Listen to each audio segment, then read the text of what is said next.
little screen down there. Thanks. Hi, my name's Kirsty, and today I'm going to talk to you about my osteosarcoma diagnosis that happened in August 2019. To do that, I need to take you back to May 2016, because like most people in the room, I was misdiagnosed. So in 2016, I was a 27-year-old that loved playing netball, and 2 days before my regional playoffs, I rolled my ankle. I was absolutely gutted because I missed my regional playoffs. I'm there in the cast in the middle photo. They won, by the way. But as you can see, it wasn't your typical ankle sprain. The bruising was quite severe. I couldn't weight bear. It wasn't like any ankle sprain I'd had before. And A&E happened to ring me back and said, "Oh, we've seen something on your x-ray. Do you mind coming back in?" So I went back in, and no one really knew what to do with me.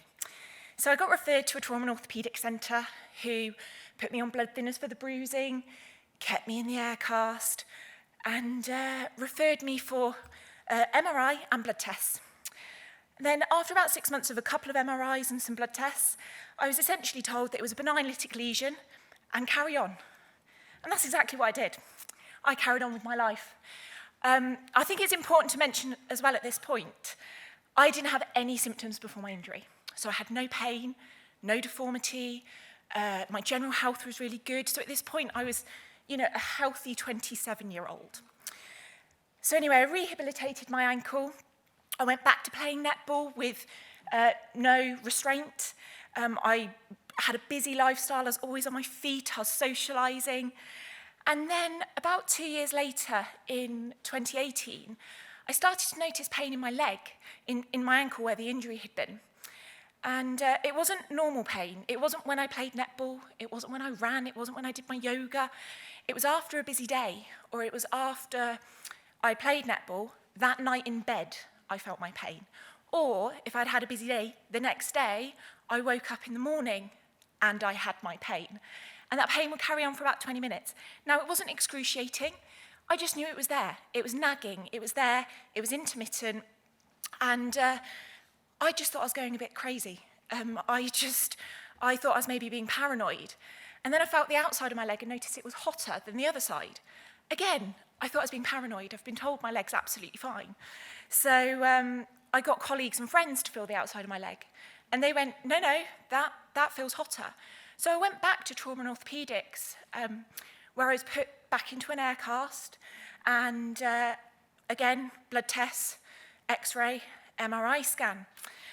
For about 8 weeks later, to be told that, I think at this point it was being termed a benign enchondroma, that I probably had since birth, and I had a couple of options. I could have had surgery to basically fill the area so that there was no, how should I put it, void in the bone, or I could just see how I got on. And I thought, well, the pain's not that bad. I can still play netball, I can still work. Why would I have an unnecessary surgery? So I carried on. I actually quit my job in the UK. I went self-employed and I moved to Austria. I went and worked in the Austrian Alps. And again, I could ski without limitation. I skied regularly. I was working over there, so I was on my feet all day. And yeah, it was nagging, it was there, but it hadn't changed. Until I got to the end of the season, so we're now talking around March 2019. And I started to notice that there was an increase in the pain and how long it was lasting in the mornings. So if I'd had a heavy day skiing, I'd wake up the next day and I would maybe limp a little bit, or it would take me a couple of hours, or I'd go to put my ski boots on to ski the next day and think, oh, that's actually quite sore.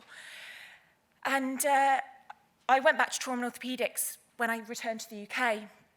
And again, we had a conversation where it was between surgery or leave it.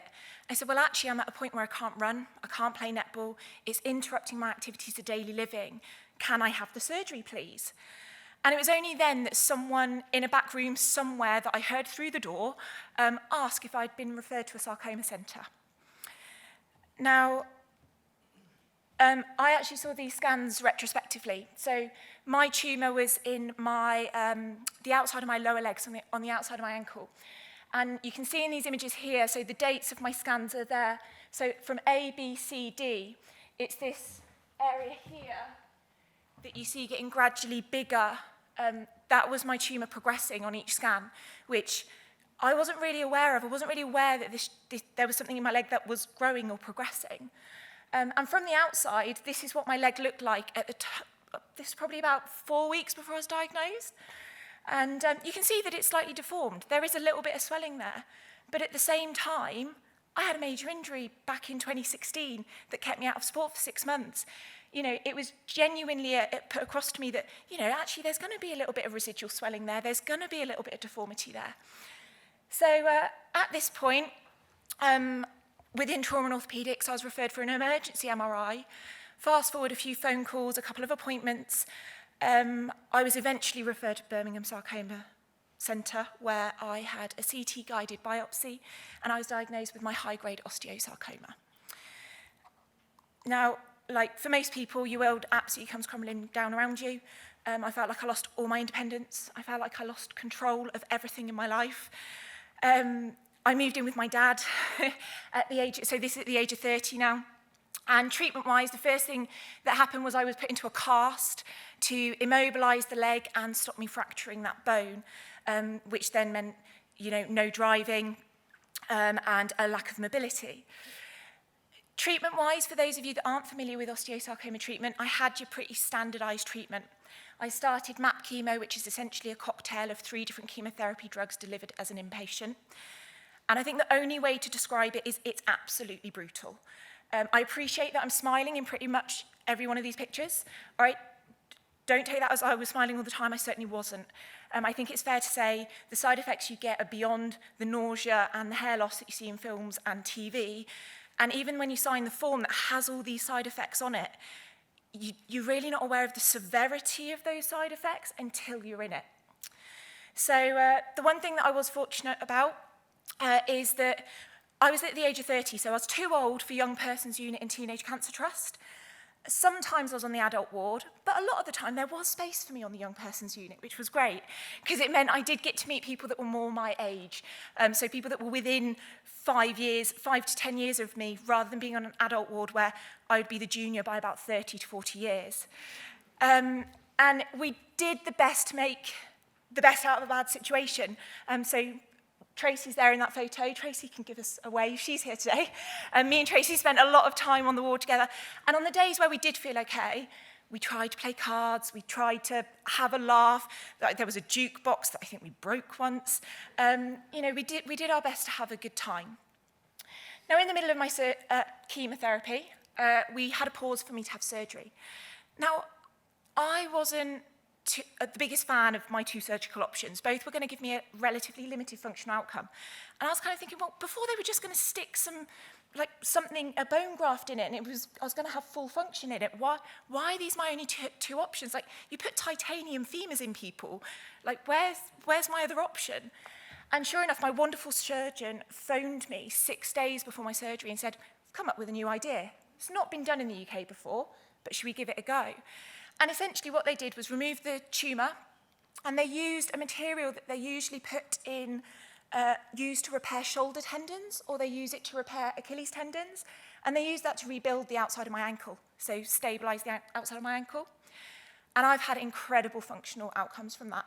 I think it's exceeded everyone's expectations. So I'm extremely thankful for the fact that my surgeon went and communicated with others and developed something that has given me a better functional outcome. Now, after surgery, went back into chemotherapy. And don't get me wrong, chemo was hard before. Post-surgery, it got even harder. It was constant delays in chemo because I was too unwell. It was extra inpatient stays for sepsis, blood transfusions, platelet transfusions, or just being kept in hospital, just because I wasn't well enough to go home. And then alongside my chemotherapy, I also started a targeted drug, so mifemertide, otherwise known as MEPACT. And then we're reaching around February, March 2020, and we all know what happened then. COVID hit. So I had about 2 cycles left of chemo, so it's about 8 weeks left of chemo. And I said to my parents, they're going to stop my chemotherapy. They're like, don't be so silly. No, they're not. And sure enough, I went in for a round of chemotherapy, and my oncologist, the ward was empty at this point, so usually a ward that we're fighting over bed space. It was just me. And she came in and said, I'm really sorry, but the benefits of you continuing treatment, you're no longer going to get those benefits when we compare it to the risk that COVID is going to pose to you in your life. So we are going to have to stop your chemotherapy here. You're too unwell to receive treatment during the COVID pandemic. And you would have thought you'd be happy about that, right? Like, I'm about to stop receiving this poison that is making me feel so unwell. However, I didn't feel like that. I was absolutely devastated. As far as I was concerned, we had a plan, and that plan is based on research, and you know, nobody could really answer the question, well, how does this impact my prognosis? You know, does this increase my risk of this coming back at a later date? And that's the moment, actually, like there'll be some of you in this room that I reached out to on social media. It's the point at which I reached out to the Bone Cancer Research Trust support group and joined the virtual cuppa. I really needed actually quite a lot of support to get my head around that. But once I did, everything started getting a little bit better. I was able to rehabilitate my leg, my hair started growing back. Don't get me wrong, MEPACT has some side effects, but they are nowhere near as bad as chemotherapy. So I did continue with MEPACT as an outpatient. So that meant that because of lockdown, I was locked down, just me and my dad. Dad, do you want to wave at everyone? So it was just me and my dad, and so that then meant that my dad had to do the 140-mile round trip for my outpatient treatment, twice a week for 12 weeks, then once a week for 24 weeks, all through COVID lockdown, because no one else could take me. I was classed as extremely vulnerable. So yeah, bless Dad, walking around the hospital grounds in his mask, eating his packed lunch, while I'm in the outpatient unit for 4 hours. So thanks, Dad.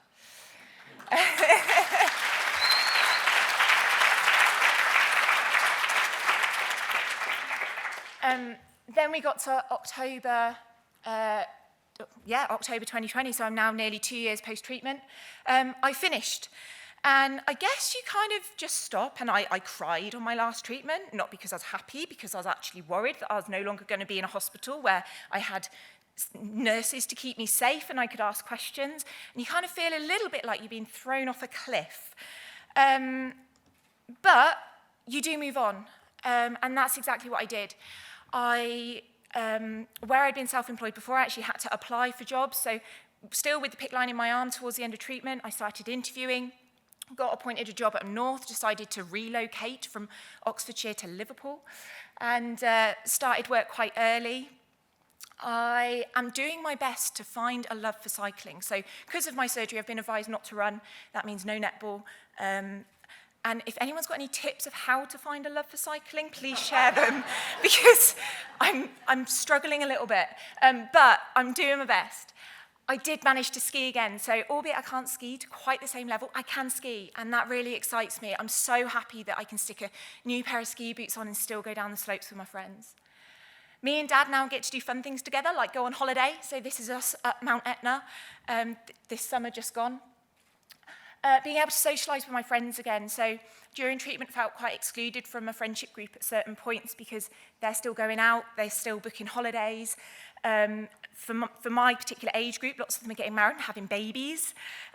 So finishing treatment, I think they expect you to go back to old you, and it took a little while for me to be able to socialise, exercise and work in 1 week without absolutely destroying myself. I reckon it took about a year to be able to do all three in 1 week.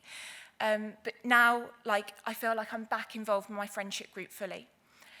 I have friendships, so I have friends in this room that I will have a special bond with forever. And albeit I'd rather not have met the way that we met, I feel very, very grateful that I have those people to turn to when I need it. And then I think the last thing I'd like to finish on is during treatment, or I say during, towards the very end of my treatment, I started dating, which was when I met my lovely boyfriend, Jamie, who is also here. And I was told back in December last year, following a few tests at a women's hospital, that I wouldn't be a candidate for IVF with my own eggs, and that the likelihood is I'd never have my own children following chemotherapy. And it's something that I just, you get your head round and you go, okay, well, we'll look at other options as and when. And in May of this year, I actually had a positive pregnancy test. So I don't know if many people have noticed my bump, but I'm now about 6 months pregnant.